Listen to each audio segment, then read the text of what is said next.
Hello students, आज सबसे पहला टिश्यू देखेंगे हम लोग मेरिस्टेमेटिक टिश्यू। ठीक है, मेरिस्टेमेटिक क्या होता है, इसका डायग्राम कुछ ऐसा होता है।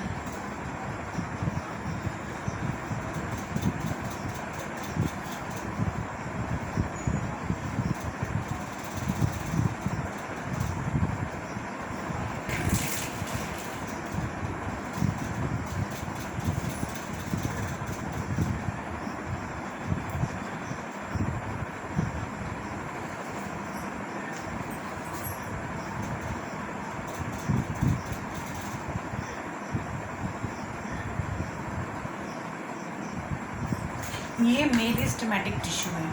ठीक है, cells of meristem divide continuously. ये ऐसे टिश्यूज़ होते हैं जो कंटिन्यूसली डिवाइड करते रहते हैं, जिनका लेंथ हमेशा बढ़ता रहता है। जैसे कि अगर ये पेड़ की टहनी है तो ये हिस्सा जो बढ़ रहा है ये कहलाएगा एपिकल मेरिस्टेम।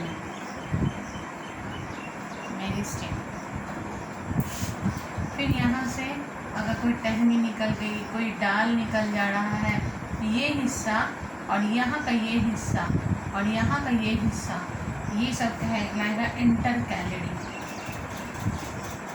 मेरिस्टेम। और ये जो गर्थ बढ़ता है इसको कहा जाता है लैटरल मेरिस्टेम। अगर ये पेड़ का हिस्सा है तो पेड़ का जब भी टिप होगा, चाहे पेड़ का टिप हो चाहे जड़ों की टिप हो, ठीक है, पेड़ की जड़ों का टिप हो, ये सब जो होगा हमेशा एपिकल मेरिस्टेम होगा। उसके बाद पेड़ का नीचे का हिस्सा, जहाँ पे पेड़ की पत्तियाँ बढ़ रही हैं, पेड़ के ब्रांचेस निकल रहे हैं, ये सब जो हिस्सा होगा ये इंटरकैलरी कहलाएगा। और पेड़ का जो गर्थ बढ़ता है, चौड़ाई, उसको कहते हैं लैटरल मेरिस्टेम। ठीक है, the cell of meristematic tissue are similar in structure. इसके जो सेल होते हैं सिमिलर इन स्ट्रक्चर होते हैं और have thin cellular cell wall. इसका जो सेल वॉल होता है थिन होता है और ये सेल्यूलोज के बने होते हैं। ठीक है, द मेरिस्टेमेटिक सेल्स में भी स्फेरिकल, ये स्फेरिकल भी हो सकते हैं, ओवल भी हो सकते हैं, पॉलीगोनल भी हो सकते हैं, रेक्टेंगुलर भी हो सकते हैं। The meristematic cells are compactly arrange. ये आपस में इस ढंग से अरेंज हैं कि इसमें कोई भी इंटर सेलुलर स्पेस प्रेजेंट नहीं होगा। Each meristematic cells contain dense abundant cytoplasm. इस हर एक सेल के अंदर बहुत ही गाढ़ा साइटोप्लाज्म प्रेजेंट होता है और एक large nucleus, single nucleus centrally located होता है। The meristematic sales contain few vacuoles. इसमें फ्यू वैक्यूल्स होंगे या ज़्यादातर नहीं, वैक्यूल्स ना के समान होंगे। मेरिस्टेमेटिक टिश्यू पाया कहाँ जाता है, और ये हमेशा ग्रोथ टिश्यू होता है and found on the region of plant that grow. जो हिस्सा पेड़ का ग्रो करता है उसी हिस्से में पाया जाता है। According to their position in the plant, apical meristem कहाँ पाया जाता है। तीन तरह के हो गए मेरिस्टेमेटिक टिश्यू, तीन तरह के होते हैं। पहला एपिकल, दूसरा इंटरकैलरी और तीसरा लैटरल। तीन तरह के टिश्यूज होते हैं, एपिकल, इंटरकैलरी और लैटरल। ठीक है, एपिकल हिस्सा बता चुकी हूँ, जो पेड़ की जड़ें टिप होती हैं, जड़ों के टिप होते हैं, वहाँ पाया जाता है। इंटरकैलरी जहाँ से लीफ अराइजेस होता है, जहाँ से ब्रांचेस अराइज होते हैं, स्टेम्स वहाँ पे जहाँ पे ब्रांचेस अराइज हो रहे हैं, जहाँ पे लीव्स अराइज हो रहे हैं। और लैटरल जो पेड़ का गर्थ बढ़ते, जो उसकी चौड़ाई में ग्रोथ होता है। ये हो गया मेरिस्टेमेटिक टिश्यू। ठीक है, मेरिस्टेमेटिक टिश्यू में अब देखते हैं पहला एपिकल मेरिस्टेम। ये पहला, these are situated at the growing tip of the stem and root. ये कहाँ प्रेजेंट होते हैं एपिकल, ये हमेशा एपिकल पेड़ की टिप में, रूट के टिप में प्रेजेंट होते हैं। यानी at the shoot apex, at the root apex. Apical meristem are also found out the apices of leaves. ये पत्तियों के, जैसे कोई पत्ती है तो पत्ती के टिप पे भी पाए जाते हैं ये।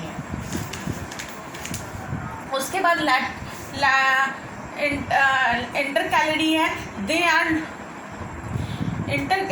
उसका लैटरल देखते हैं। These are found beneath the bark. जहाँ पे बार्क होता है उसके नीचे ये प्रेजेंट होते हैं, ठीक है। कॉर्क जिसको हम लोग कॉर्क कैम्बियम कहते हैं। क्या कहते हैं? कॉर्क कैम्बियम, कॉर्क कैम्बियम कहते हैं। In vascular bundle of dicot root, ये या these are found in the beneath of the bark, जिसको हम लोग कहते हैं बार्क के नीचे प्रेजेंट रहते हैं। इन वस्कुलर बंडल, ये वस्कुलर बंडल एक बंडल में पाए जाते हैं डाइकॉट प्लांट्स में, रूट्स में और स्टेम्स में। दे अकर इन थिन लेयर, ये बहुत ही पतली सी लेयर प्रेजेंट होती है। Cambium is the region which is responsible for the growth of thickness, तो उसी वस्कुलर बंडल में एक स्ट्रक्चर होता है कैम्बियम, जो कि रीज़न होता है पेड़ के गर्थ की को बढ़ने के लिए। उसके तीसरा है intercalary, they are located at the base of the leaves and internodes, जहाँ पे लीव्स का बेस होगा, नोड दो नोड्स के बीच का स्पेस इंटरनोड्स होंगे, वहाँ पे प्रेजेंट होते हैं। और ये जनरली मोनोकॉट यानी ग्रासेस वगैरह में ज़्यादा पाए जाते हैं। इसका मेन फंक्शन क्या है? The main function of meristem tissue is continuously for a number of new sales, ये कंटिन्यूसली डिवाइड करते हैं, नंबर ऑफ सेल्स को बनाते जाते हैं, ठीक है।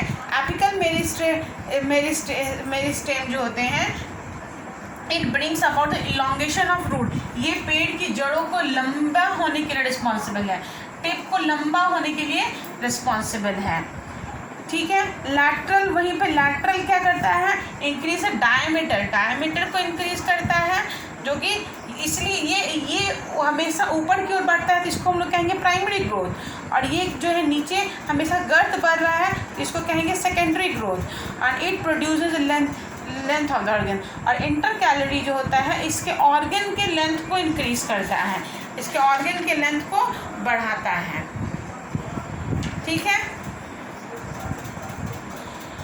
अब देखना है आपको, मैं कल बताऊंगी वस्कुलर सिस्टम के बारे में।